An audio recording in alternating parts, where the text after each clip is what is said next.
Yesterday, I signed the subpoena, no? Sinubpoena natin yung 18 Marines and other personalities. So, it's being served. Yesterday, dapat na-served, and this morning may mga sinuserve pa na mga subpoena. So, we're expecting them to come here sa Wednesday. Oh, ayan pinasubpoena po ang 18 Marines na to. So, yung iba dyan ngayon, nagme-memorize na siguro kung ano yung isasagot nila. Pinapasubpoena po eh. Hindi kayo pwedeng madulas o magkamali dyan. Papalpak yung plano nyo. Ha? Papalpak yung plano nyo, kaya kailangan perfect yung mga sagot ninyo. Ha? May ano naman kayo dyan eh. Private lawyer naman kayo. No? Paturo na lang kayo kung ano yung mga isasagot nyo. Pag tinanong si Juan, dapat si Juan lang yung sasagot. Hindi yung magpapasapasahan pa kayo ng mic dyan, ha? Natatawa na lang ako sa mga DDS eh. Idol na idol nila yung 18 Marines. Wow, 18 Marines, nagsasabi ng katotohanan, palakpakan natin ang mga bobong yan. Idol na idol nila, yun pala yung mga 18 Marines na yan, mga bayad pala, paldo. Diba? Paldong-paldo ang 18 Marines na yan. Paldong-paldo po. Nako, wag lang po sana nating malaman. Kasi balang araw, meron pong babaliktad. May babaliktad po dyan.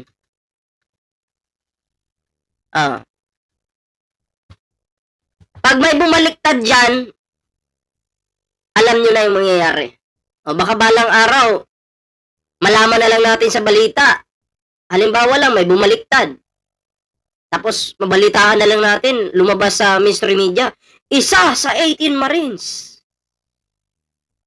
pinatay dahil bumaliktad. Wag naman po sana, no? Pero kawawa kayo pag bumaliktad kayo kasi yung sinamahan yung mga demonyo yan. Ha?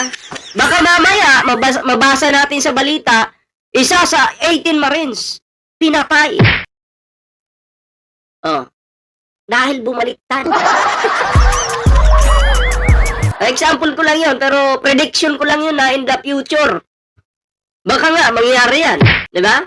Huwag naman po sana. Kasi, mali yung sinamahan nila maling tao eh. Para sa pera lang. Alam niyo yung pera, kikitain yan eh. Diba? Kikitain niyo yung pera kahit magkano pa yan. Kikitain niyo yan. Pero yung sasama lang kayo sa mga kriminal na tao, sinungaling, para lang ganon, buhay yung kapalit niyan. Binigyan ng National Bureau of Investigation ng hanggang Miyerkules, March 11, ang 18 nagpakilalang dating miyembro Tingnan mga mukha. Bureau of Investigation ng hanggang Miyerkules, March 11, ang tingnan no. Yung nakahawak ng mic, mukhang kupal ang puta. Dapat dito di ba? Sinasampahan agad ng kaso Panggulo 18 nagpakilalang dating miyembro ng Philippine Marines para magpakita. Bahagi ito ng isasagawang investigasyon sa kanilang mga inilahad. Yung iba nakamask. Yung iba hindi nakamask dahil makapal na talaga yung mukha. At sa press conference noong February 24, bukod sa ex-Marines, kasama rin sa padadala ng subpoena ng NBI si Atty. Levy Baligod at dating kongresista na si Mike Defensor. At narinig ko naman sa balita. Yan po. Dapat isali rin itong si Mike Defensor. Alam niyo bakit? Kasi, itong si Mike Defensor, siya po ang isa sa tumulong dito sa 18 Marines na to. At aminado naman po siya. At isa po, no? Yung sasakyan po ng pamilya ni Mike Defensor ay ginamit po ng 18 Marines. Pinagamit po. Siguro dun sumakay yung mga Marines na yon, pinagamit. So, natulungan po niya. Tinulungan po ni Mike Defensor. At dapat lang po ipatawag din itong si Mike Defensor ng NBI. Diba? Kasi dati dininay niya Wala patunayan daw ni Trillanes. Nung napatunayan, biglang umamin. Attorney Balicod, sinasabi nila na willing nilang harapin kahit anong investigasyon. Kasama rin yata dating Siyempre, hindi mo pwedeng ayawan yan. Tangina, pinasok niyo yung problemang yan Harapin at harapin nyo talaga yan. Si dating Congressman Mike Defensor na kung ano yung magpapatawag, kahit sino magpatawag, handa silang umarap. At kaya nga, dinadala na namin yung mga subpoena para maging opisyal yung investigasyon. Ayon sa NBI, kasama na rin sa kanilang ipinatatawag ang notary public na nagnotaryo ng affidavit ng mga dating sundalo. Kailangan dahil na-notice namin Las Piñas yung notaryo And the personality na nagnotaryo, tinitingnan namin yung mga leads, no, pati social media accounts. So, we find it best na ipatawag din siya. Inatasan ng Office of the Ombudsman ng NBI ng mga siwa sa gagawing investigasyon laban sa mga dating sundalo. Muli ring iginiit ng NBI na mananatili silang evidence-based sa kaso. Well, yung investigation, if you're deputized by the Ombudsman, this is as if you're acting as the Ombudsman. So, parang clear na rin yung power namin dyan. Mag-investigate kami, and we find it, magkaroon kami ng findings kung meron. Ito alam ko po na itong 18 Marines na to, hindi to uubra. Okay? Kawawa lang tong 18 Marines kasi syempre tatagta rin ang kaso yan, no? Nagpagamit sila wala tayong magagawa. Nagpagamit kayo, good luck. No? Pag hindi po ito tumalab sa paninira nila sa administrasyon o kay PBBM mismo, pag hindi po tumalab yung paninira nila kay PBBM, abangan nyo sa mga susunod na buwan. May mga bagong grupo na namang lalabas dyan. Na magsasabing, ay, ito si BBM, magnanakaw to, ganyan. Diba? Kasi yung pulburon video nga nila, hindi umubra Kasi gawa-gawang video yun Diba? AI lang yun Nung hindi umubra, ang dami nilang palusot, may rally, diba? Nandiyan pa si Chavit Singson, nanira na rin sa administrasyon, hindi rin umubra. Hanggang sa nakarating tayo sa 18 Marines, mukhang wala din namang epekto. Kasi fake news, sinungaling, di ba? Hindi rin umubra. Malamang sa malamang, baka next month, may mga bago na namang kasinungalingan tong mga to. Di ba? Kaya ito yung hamon ko sa mga DD shits. Sa mga Duterte, lahat ng nalalaman ninyo, ilabas nyo na ngayon, pagsabayin nyo na. Diba? Kung may kapalpakan si PBBM, bakit hindi nyo pa ilabas lahat ngayon? Diba? Yun yung tanong Bakit bukas? Bakit susunod nyo pa ilalabas? Kung pwede naman ngayon na. Bakit wala pa kayong naisip na palusot? O palabas? Wala pa siguro naisip. Diba?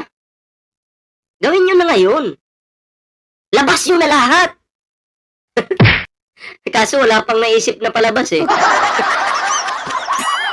Kailangan kasuhan kung saan dadali ng ebidensya, doon natin dadalhin yung kaso. Sa mga naunang pahayag, sinabi ng dating kongresista na malaking karangalan para sa kanya ang makabilang sa kaso ng mga dating sundalo na nagsasabi lamang ng katotohanan sa kanilang nasaksihan na umano'y korupsyon. Malaking karangalan daw po ito kay Mike Defensor. Siyempre, may plano ka sa 2028. Nagpapakilala Laos ka kasi. Dating kongresista na kailanman na hindi nakilala. Mike Defensor. Itatak nyo sa puwet nyo. Wag po sa puso. Doon nyo po itatak sa puwet yung pangalang Mike Defensor. Kasi nabibilang po siya sa mga dutae. Siyempre, proud ka. Tangina, opportunity mo na to para magpakilala. Kasi may balak tong tumakbo sa 2028. Kaso, tatandaan namin yung pangalan mo at itatatak namin yan dito sa puwet namin. Diyan ka nababagay. Dagdag pa ni Defensor na nakahanda siyang tumulong sa mga dating Marines upang mailabas ang katotohanan at wag anyang... Pag ikaw ba yung nagsalita, pag kayo ba yung nagsalita, katotohanan na. Pag administrasyon yung nagsalita, kasinungalingan? Santo ka ba? Bawat ba lumalabas na salita sa bunganga mo ay katotohanan? Santo ka ba? Kahit ngayon santo, hindi nga perfect. Ito pa kaya? Ibuaya ka rin. Maulit ang nangyari kay Orly Gutesa. Sinubukan naman ng UNTV News and Rescue na hingi ng panig ni Atty. Levy Baligod, ngunit wala pa itong naging tugon hanggang sa ngayon. Benedict Samson, UNTV News and Rescue. Diyos ang aming Ayan o. Mga bayarang mga demonyo. May paganyan-ganyan pa sila o nakahawak sa burak nila o. Nakahawak yung iba. Yan. Ilan yung nakamas dito? 1, 2, 3, 4, 5, 6. Bakit ayaw nyo makita yung mukha nyo? 6, 7. Ayaw makita yung mukha nyo? Kinakahiya nyo yung katotohanan? Sabi nyo, nagsasabi kayo ng katotohanan na. Bakit tinatakpan yung mukha? Kasi kung ako po yung magsasabi ng katotohanan, hindi ako magmamas. Open po yung mukha ko kung ako yung nagsasabi ng katotohanan. Eh bakit nakatakip ng mukha yung iba dyan? Kala ko ba nasa katotohanan ng mga putang inang to? Walang hiya kayo. Basura kayo sa Pilipinas. May murder cases yung 6 dyan. Yung 6. Tamo? 6 na 18 na supot na dating Marines. May murder case pala. Paano kayo papaniwalaan yan? Kung utak kriminal din pala kayo, pukin ang ina nyo, dapat bitayin kayo. Kung may bitay lang sana sa Pilipinas, putang ina. Sarap sana nun. Diba? Kinikilig itlog ko sa inyo eh. No? Ang sarap yung... Nako. Nagiging utak kriminal na rin ako eh, no? Ano reaction nyo dito? Ayan, comment down below para naman po mabasa natin yung inyong reaksyon, opinion. Ayan comment nyo lang po yan. At syempre, may TikTok, may Facebook po tayo. Magkita-kita po tayo dyan, mga pre. Ayan. At, yun. Move na po tayo sa next topic natin. Ano kaya itong susunod?